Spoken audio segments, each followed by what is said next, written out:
Human immunodeficiency virus या HIV immune system पर हमला करता है, जो इन्फेक्शन से लड़ने के लिए शरीर का डिफेंस सिस्टम है।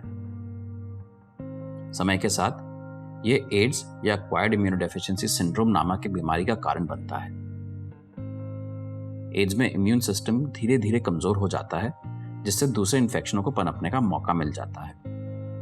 ये समझने के लिए कि HIV ने इस हाल के दशकों की सबसे विनाशकारी बीमारियों में से एक को कैसे जन्म दिया है, हम आपको मानव शरीर के अंदर एक यात्रा पर ले चलते हैं। बैक्टीरिया और वायरस के मानव शरीर के अंदर आते ही इम्यून सिस्टम अपना काम शुरू कर देता है। व्हाइट ब्लड सेल्स इस रक्षा प्रणाली का एक अहम हिस्सा है। बाहरी बैक्टीरिया और वायरस को मारने का जिम्मा इन पर ही होता है।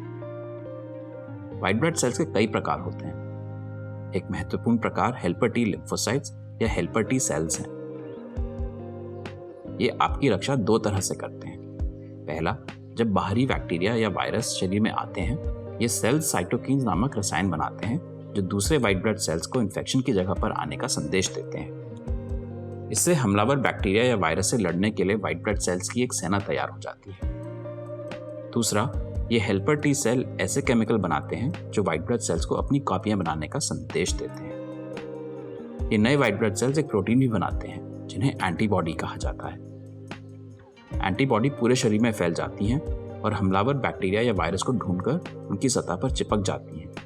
ये इम्यून सिस्टम के लिए एक निशानी बन जाती है कि किन सेल्स को मारना है। तो ये है वो प्रभावी तरीका जो इम्यून सिस्टम हमें इन्फेक्शन से बचाने के लिए इस्तेमाल करता है। अब जब HIV शरीर में प्रवेश करता है तो ब्लड और दूसरे फ्लूइड्स इसे पूरे शरीर में ले जाते हैं। HIV का लक्ष्य होते हैं हेल्पर टी सेल्स, जिनकी अभी हमने बात की। HIV हेल्पर टी सेल्स पर हमला करता है और उनके अंदर चला जाता है। टी सेल्स के अंदर जाने के बाद HIV खुद की कॉपियां बनाता है। नए वायरस फिर दूसरे सेल्स को संक्रमित करने के लिए टी सेल से बाहर निकल जाते हैं। इस सब में हेल्पर टी सेल को बहुत नुकसान पहुंचता है और वे शरीर की रक्षा करने की क्षमता खो देता है और अंत में टी सेल मर जाता है। जैसे जैसे HIV टी सेल्स को मारता जाता है, इम्यून सिस्टम कमजोर होता जाता है। नतीजन दूसरे बैक्टीरिया और वायरस मौके का फायदा उठाकर शरीर में दूसरे इन्फेक्शन पैदा कर देते हैं। इन्हें अपॉर्चुनिस्टिक इन्फेक्शन या अवसरवादी संक्रमण कहा जाता है। यदि किसी व्यक्ति को HIV संक्रमण के साथ एक या अधिक अवसरवादी संक्रमण हो तो ये माना जाता है कि उसे एड्स हो गया है। हालांकि HIV का कोई इलाज नहीं है, लेकिन एंटी रेट्रोवायरल नामक दवाएं आपके शरीर में HIV की मात्रा को कम कर सकती हैं। इससे आपकी प्रतिरक्षा प्रणाली को संक्रमण से लड़ने में मदद मिलती है।